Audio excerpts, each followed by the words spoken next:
कुछ ही महीनों में विधानसभा चुनाव होने वाले हैं कई राज्यों में। इसमें महाराष्ट्र सबसे महत्वपूर्ण है। महाराष्ट्र इसलिए भी महत्वपूर्ण है क्योंकि महाराष्ट्र ने बीजेपी और एनडीए गठबंधन को बहुत बड़ा झटका दिया था और इंडिया गठबंधन के हौसले लोकसभा चुनाव में काफी हद तक बुलंद हुए थे। इस चुनाव में जो लोकसभा 2024 का चुनाव हुआ उसमें बीजेपी की रणनीति फेल हुई। शिंदे गुट असली शिवसेना है, जनता ने इसे माना नहीं। वहीं अजीत पवार की एनसीपी क्या असली एनसीपी है, इस सवाल को भी नकार दिया महाराष्ट्र की जनता ने। ऐसे में महाराष्ट्र में होने वाले विधानसभा चुनाव के लिए एक तरफ महाविकास अघाड़ी है और एक तरफ महायुति गठबंधन। दोनों के बीच अभी सीट बंटवारे को लेकर बातचीत चल रही है। दोनों गठबंधन अपने अपने स्तर पर अपनी अपनी जो सहयोगी पार्टी हैं उनके साथ बातचीत के दौर में हैं।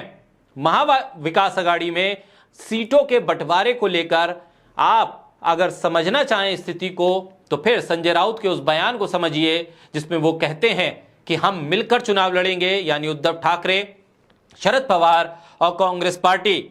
सीट बंटवारा कोई महत्वपूर्ण मुद्दा नहीं है।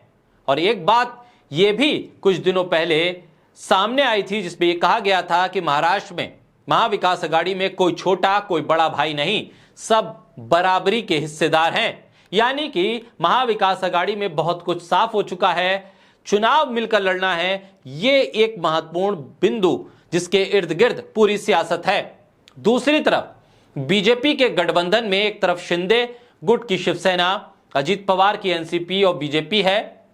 तो बीजेपी लोकसभा चुनाव में जो हार है उससे अभी उबर नहीं पाई है, उसके कारणों को तलाश कर रही है। तो फिर एक तरफ शिंदे गुट के जो विधायक हैं वो उद्धव ठाकरे के करीब जाना चाहते हैं और जो लोकसभा में वोट प्रतिशत मिला उससे साफ है कि आने वाले वक्त में शिंदे गुट के लिए मुश्किलें बढ़ेंगी।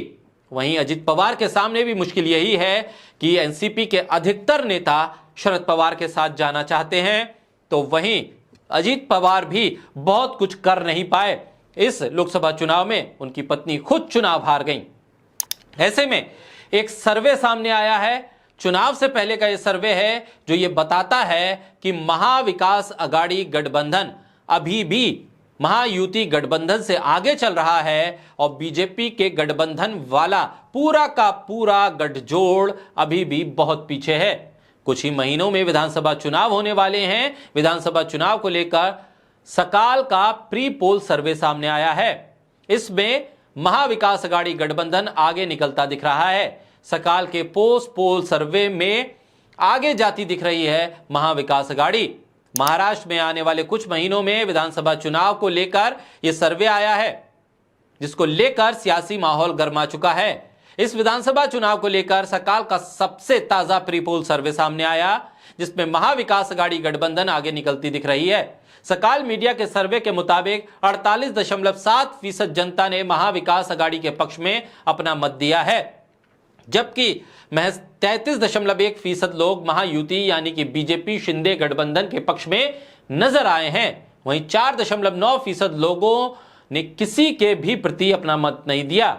लोगों से जब यह पूछा गया कि महाविकास अघाड़ी में जाने से किसको सबसे ज्यादा फायदा हुआ तो लोगों का कहना है कि महाविकास अघाड़ी में जाने से सबसे ज्यादा फायदा कांग्रेस को हुआ जो है 37.1%। इसके बाद 30.8% लोगों ने कहा कि सभी घटक दलों को फायदा हुआ। 18.5% लोगों ने कहा कि एनसीपी शरद पवार के गुट वाली को फायदा हुआ। लोगों ने यह भी कहा कि सबसे कम फायदा शिवसेना यानी उद्धव ठाकरे वाली शिवसेना को हुआ जो 13.6% था। लोगों से जब यह पूछा गया कि कांग्रेस में जाने से शिवसेना उद्धव ठाकरे को नुकसान हुआ या फायदा तो 31.3% लोगों ने कहा हां जवाब दिया, तो 43.3% लोगों ने ना में जवाब दिया। तो वहीं 25.4% लोगों ने कहा कि कुछ कहा नहीं जा सकता कि शिवसेना उद्धव ठाकरे को फायदा हुआ या नहीं। वहीं महायुति को लेकर जनता से जब यह पूछा गया कि आप किसके साथ हैं तो 37.2% लोगों ने शिवसेना शिंदे गुट का समर्थन किया। तो वहीं 22.9% लोगों ने बीजेपी को चुना। तो वहीं 8.7% लोगों ने एनसीपी अजित पवार को चुना। आखिर में 31.1% लोगों ने दूसरा विकल्प भी चुना। कुल मिलाकर सकाल के इस सर्वे के मुताबिक महाराष्ट्र में फिलहाल इंडिया गठबंधन मजबूत नजर आ रहा है।